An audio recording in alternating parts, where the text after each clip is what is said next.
Hey everyone, welcome back to my channel. It's Julie from Living Large on Lifetime, and today is episode 2 of WWWWJD. What would Weight Watcher Julie do? Just a reminder, although I am a Weight Watchers receptionist, I have done the Weight Watchers program for 2.5 years, but everything in this video, my whole channel, nothing is endorsed by, affiliated, or associated with Weight Watchers itself. So this is my advice, my opinions, and my personal YouTube channel. So let's jump in because I have 3 very important questions today to get to. The first one I wanted to actually answer pretty quickly because I know a lot of you guys may be sick right now and wondering what to do about your points when you're sick. That's a really good question. Theresa Vivian said, what do you do when you're sick and you don't feel like eating? I'm having trouble getting my points in. It's so funny because I am usually the opposite. Like, I feel like when I'm sick, I don't eat for a good portion of the day, and then I still end up with at least enough points. So first and foremost, the best thing to do when you're sick is to do what it takes to get better. I actually, on the opposite spectrum, I was counting points for emergency and other medications. A lot of the medications have sugar in them, so I was counting points for them and wasn't really sure if that's what I should do. I actually talked to my leader, talked to my entire Weight Watchers group, and the consensus was do what it takes. Just do what it takes to get well and feel better. Your body will recuperate. You can get back on plan and in your points target once you feel better. So points are not the most important thing when you're sick. Getting better and feeling well, being well rested, fueling yourself, hydrating yourself, that's what's important. Do what it takes to get yourself better, and then you can focus on your points again. In your case, Theresa, where you're not really getting enough of the points in, that's okay. If you need to sleep the entire day, have chicken broth, maybe a couple crackers, and you can't really stomach a lot of other things, that's okay. When you start to feel better, if you can have like maybe a higher points protein shake or even just a blended fruit smoothie, maybe start to increase your points a little bit. But on the days when you really just can't do it and you're just not feeling good, don't worry about it. Just take care of yourself, get feeling better, and deal with the points when you're better. So that's what I would do. Question number 2. These questions get progressively harder. So number 2 comes from Weight Watcher Wendy. She said, how do you come back from a bad binge or points day? How do you stay motivated to get back on track? That is such a good question, and I have dealt with binges myself even recently. I don't know if I necessarily call them binges at this point. I call them bouts of mindless eating. But regardless of what you call it, a binge is a binge, and it can be frustrating and morally derailing. It's very difficult to stop yourself in the middle of a binge and then get back on track. So here, I've actually listened to a lot of information recently about binging and how to get yourself back on track, how to stop mid-binge. So let's start at the beginning. First of all, if you know you're prone to binge, or if you feel, I think a lot of people can kind of feel a binge coming on if you've been restricting yourself for a specific amount of time and you're starting to get cravings and wanting more and more of what you think you can't have, you might want to implement a binge strategy. So first of all, don't deprive yourself. If you feel like you're being deprived, find a way to work that item into your plan just a little at a time so that you don't deprive yourself to the point where you do end up binging. So that could be allow yourself a cookie every afternoon, allow yourself a donut, one donut on the weekends. Maybe just work in whatever it is you're craving. Find a way to work it into your plan so that those intense cravings don't lead to a binge. Other binge strategies, I have like a preventative strategy for myself because I know I tend to get a little crazy in the evenings. So number 1, have an allowable food ready. This could be, if you guys have heard the phrase, if you're not hungry enough to eat an apple, you're not hungry. So I allow myself to have usually like 2 fruits. I'll just have 2 fruits there and available for me to have. No questions asked. Eat without even, if I feel like I'm on the verge of a binge and I need to have those fruits, I will have them. So I always have an allowable food ready. For you, it might be something else. It might be half of a peanut butter sandwich. It might be just something that is not 2 points damaging and something that is satisfying that will stop your binge in its tracks. So that's step number one for having a preventative strategy from me. Number two, have some activities that you can do if you feel a binge coming on. I would actually physically write these activities down so you can refer back to them when you're in the middle of a binge or just before a binge. My top favorite would be to listen to like a podcast or read Connect. Both of those, the podcast I recommend obviously is Fat Dag. So listen to Fat Dag or read through Connect. Do something very positive and motivating in the Weight Watchers world. Also, you could go to YouTube and watch Weight Watchers YouTube videos.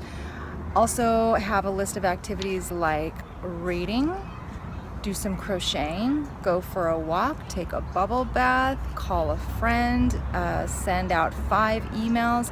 Have a list of distracting activities that you can do that will help get you out of that binge mindset, and physically write them down. Have that list ready at all times.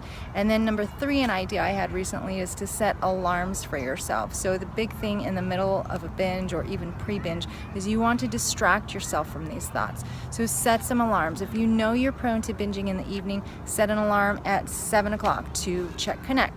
Set an alarm at 7:30 to listen to a podcast. Set an alarm at 8 o'clock to call a friend. Just set alarms every half an hour to keep yourself going, distracted, motivated, without turning to the food. So those are my preventative strategies. Now mid-binge, again, the big thing is distraction. You need to distract yourself from the food, from the mindless eating. So whatever you can do to distract. Number one, if you can, stop yourself every 5 to 10 minutes and just kind of reconnect with yourself. Do I really want to eat this? Is this what I want to be doing right now? Does this taste good? Am I sure I want to do this, or do I want to get to goal? Is there something else I could be doing right now? So every 5 to 10 minutes, just check in with yourself and make sure you're doing what you really want to be doing at that moment. When you stop and assess every 5 to 10 minutes, that's when you should track what you've already had. Not to beat yourself up, but just to be aware and make yourself aware. Okay, I've already had 20 points. Do I want to keep going? Do I want to shift gears? Do I want to have another 10 points in cookies? Just make sure you track everything so that you're aware and you have a good record. So when you look back, you can really maybe assess, was this a true binge? Could I have stopped at the first 2 cookies? Track everything when you stop and reassess. And number 5, refer to your list of activities. So this is where it would be super handy to have preemptively set several alarms for yourself. So if you're in the middle of a pizza binge and an alarm goes off, stop, assess with yourself, do I really want another piece of pizza? And then look at your list of things to do. If you're trying to stop yourself, that's when you're going to turn to Connect. You're going to read a book. You're going to go for a walk, listen to a podcast, but have that list ready for yourself. You may even at that point take a couple pieces of fruit with you on your walk. Anything to kind of distract and get yourself out of that moment of mindless eating. That's how I would stop a binge mid-binge. So recovery strategies. How do you get back on track after you've just blown a bunch of points? I do this all the time. So if you're blowing your points early or midday, my very, very first suggestion is do the next right thing. What is the next right thing for you in that moment following a binge or following a weekend splurge? What's the next right thing? The next right thing is to get back on track as soon as possible. So if you have had a binge or you've overeaten early or midday, Fat Dag actually suggests to get back on track right away, take your entire day's worth of points, divide by 3. You should be using a third of those points for breakfast, a third for lunch, and a third for dinner. So if you overate tremendously at breakfast, your knee-jerk reaction is going to be to starve the rest of the day. That's going to set you up for another binge tomorrow. That starts the whole binge, starve cycle, and that's not good. I've been there. The better right thing to do, the next better right thing to do is get right back on track with your meals. If you overate at breakfast, have a reasonable lunch and a reasonable dinner. That would be 1/3 of your points for lunch and 1/3 of your points for dinner, and bam, you're right back on track where you need to be. That's Fat Dog's advice, and I actually totally agree with that. Don't starve yourself after a binge. That's gonna backfire, I promise. So use the rule of thirds, that's what he calls that, to get yourself right back on track if you've overdone it mid or early day. You could also use the time to get extra fit points. So although you can't rely on exercise to lose weight, exercise can be tremendously beneficial in so many other ways. And if you can minimize the damage by getting extra fit points on that day or during that week, that would also be very helpful. So try and get out and get some extra exercise that week, or at least some extra steps, if that will help you. And then also, to really set yourself back on track, I would plan the next few days. I would say plan all the way up until your next weigh-in. So if that's planning the next 5 days, plan the next 5 days, plan every bite, every meal, so that you don't have to really think about what's coming up next. You just follow what you've written out, and bam, you're back on track. Once you're back on track for another few days, you'll be fine, you'll get back in the groove, and you'll get your motivation back.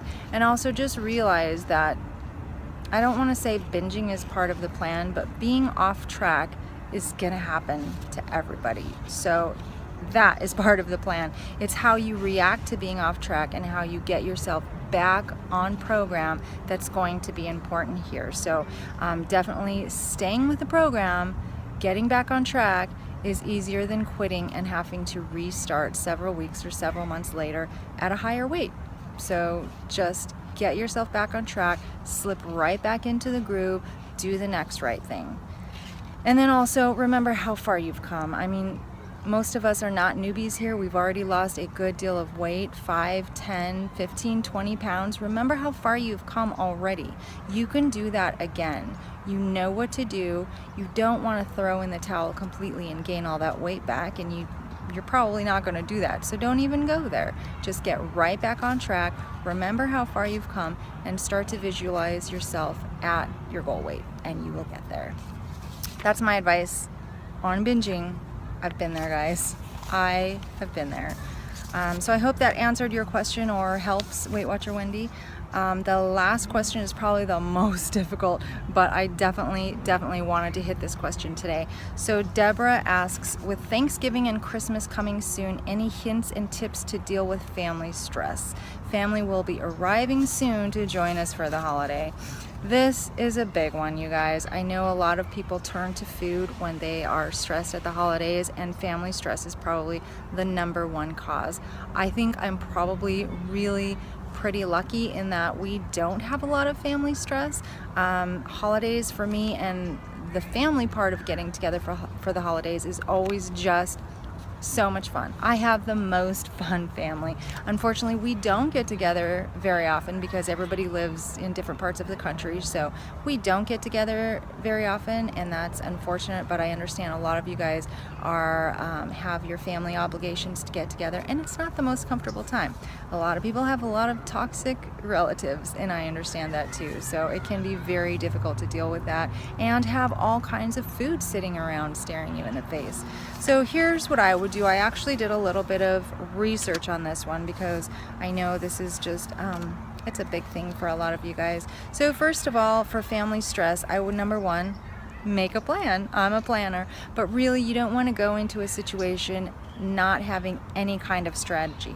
So first of all, make a plan as to maybe where you'll sit, who you will sit by, who can you sit by that's going to be the least irritating, annoying, toxic. Make a plan as to where you'll sit. What conversations will you have? Maybe think through some of what some of these family members might be saying to you and how you can respond. Also know when to cut it off and how politely to cut it off. Just make a plan for this. Have it in your mind so you can go over it a little bit and rehearse a little bit so you're not hit blindsided. Make a plan for how you'll respond to sensitive issues. Will you gently say, gosh, what do you say? gently say, I'm sorry, I don't want to talk about that right now, but I appreciate you asking, you know, something like that. Find a phrase, like a specific phrase, a one-liner that you can say in response to someone who's trying to get your goat, someone who really wants to irritate you. Find a way to just not go there. And then have a list or have a few items of small talk that you can talk about or bring up for awkward silences. So the weather, the game, you know, maybe something a little more important than that, but have a few topics of small talk that you can discuss when things get a little awkward. So instant stress busters, those are things that I would recommend you do ahead of time. Maybe think through it, and I always recommend that you write things down, because once you write it down, it's going to stick in your brain more, and then when you're in the situation and in the family situation, then you have a better chance of recalling what it was you were going to say, how you were going to get around it, how you were going to bow out. So instant stress busters. I found a little Weight Watchers Weekly from last year that talked a little bit about family and holiday stress as well, and they had some suggestions for instant stress busters. So it says, use these fast fixes anytime, anywhere to help stop your body's response and limit stress eating. Number 1, smile. Flash a real grin. It can release endorphins, natural hormones that help relieve pain and give a sense of pleasure and contentment. Number 2, breathe deeply. Taking slow, deep breaths can help relax your body, signaling your brain to stop the stress response. Number 3, slow down. You're never too busy for this tactic. One study found that it can lower blood pressure and levels of stress chemicals. Some things to try. During a conversation, actively listen to the other person without interrupting. When alone, focus on your breathing and pay close attention to tasks, whether you're washing dishes or brushing your hair. The next one is think positive. Shifting your attention away from the stressor and towards something you're grateful for can relax your mind and your body. And the last one says accept the situation. We're not saying to give up, but when you're in a stressful situation, think about what you can and can't change about it. If you can't change the situation, there's also oftentimes no sense stressing about it. So those are kind of some in the moment instant stress busters you can try. I also stumbled across a suggestion for an exit plan. Have an exit plan for yourself. This is going to be easier if you're actually visiting someone for the holidays versus if you're hosting at your house. But number 1, determine ahead of time that you're going to be there for, say, 2 hours. 2 hours is your limit. Stick to it, and then find a way to exit gracefully when your time is up. If you have to leave early, if things get very uncomfortable, don't make a big deal out of it. Just when it's time and you've had enough, gather your things. Thank you so much for inviting me. I had a wonderful time. I'm sorry I've got to get to another appointment, another party, another plan. We have other plans. Thank you so much. I will talk to you guys later. Exit gracefully, but when you decide you've had enough, you don't need to stay and punish yourself any longer. And then if you are hosting at your own house, number 1, it's important for self-care. Make time to get away from your guests. Kat from Cat on Point actually had a great suggestion. She said, take time to go for a walk to just de-stress and kind of reevaluate. She said she makes time to go with her husband for a walk in the evenings when they have guests, so they can just get away and de-stress a little. You can also make sure to take a bubble bath, take a walk, do a massage, get a pedicure. You don't have to be around your guests 24/7, even though they're staying at your house. So make time for yourself and make time to get away. And then one last technique that I wanted to share with you guys was something that I found when I was doing a little research as well. This actually comes from the Weight Watchers website, and it's a technique called anchoring. So I have to put my glasses on for this one. It's very small, very tiny. This is actually not a new concept to me, but it's something that I have not practiced really, but I thought it would be very valuable for a lot of you guys who really are dealing with family stress at this time. So Let me read the article for you guys. So this is called Tools for Living Anchoring. When sticking to the plan is tough, that's when you need anchoring, a process for creating cues and triggers to remind yourself of your weight goal and the inner resources you have to achieve it. You use anchoring every day. When you hear a song that makes you smile because you associate it with a certain memory, that's an anchor to that memory. Anchoring can help you achieve your winning outcome by reminding you of a particular inner resource you may need to connect to when you're having a hard time. Anne's anchor. This is an example. When Anne needs to be reminded of her strongest inner resource, she anchors herself to the day her son was born. She reconnects to that day because it reminds her of the love she felt for herself and the pride she felt in her future. To help get back to those feelings, she keeps her son's diaper pin attached to her daily planner. Anne touches it or looks at it whenever she's hit a rough patch in her plan. Now create your own anchor with these steps. Number 1, identify the inner resource you need to respond the way you want. Number 2, remember a time when you had that inner resource. Think about the circumstances that surrounded you. See what you saw, hear what you heard, and feel what you felt at that time. Then, number 3, choose an anchor that will bring you back to that time in an instant. A mental picture, a word, a gesture, or an object. I would totally recommend an object because it's something that's more physical, more visual, that will immediately bring you back. Number 4, then remember again that time when you had that strong inner resource. When the feeling you had then is strong within you, connect it to your anchor. And number 5, use your anchor by itself. Did it work? Are you in touch with your resource? If not, keep repeating step 4 until your anchor grounds you when times are rough. So that is an interesting technique which would take some practice, but I think could be very beneficial. Number 1, you'd have to identify a time in your life when you had this inner resource, and I'm assuming this means happiness, strength, determination. Is it the day you hit goal with Weight Watchers? Do you have your keychain with all of your charms on it? Was it the day that you got married?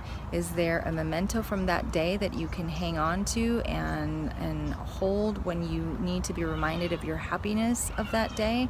Find a memory, find a circumstance in life that you can anchor yourself to, find a memento to physically have with you, and then practice anchoring yourself to that so that when you're in the moment of family stress, you can turn to that. If you guys try this anchoring technique, let me know below because I'd love to hear about it and hear how it works for you. And that's all I have for you today. Those were 3 very awesome questions. Thanks so much, guys, because that, I think a lot of people will benefit from your questions, and that's what we want to do, is help others with the same journey that we are going through. So that's it for me today. If you guys have any other questions, please let me know down below. I have many other wonderful questions that we're going to touch base on, hopefully on Thursday. Thursday is Thanksgiving, but my goal is to put these videos out at least 2 to 3 times per week because you guys have so many good questions. So I'm very excited to sound off on those. So any other questions, let me know down below. I will add them to the list, and I will see you guys in the next WWWJD. Bye.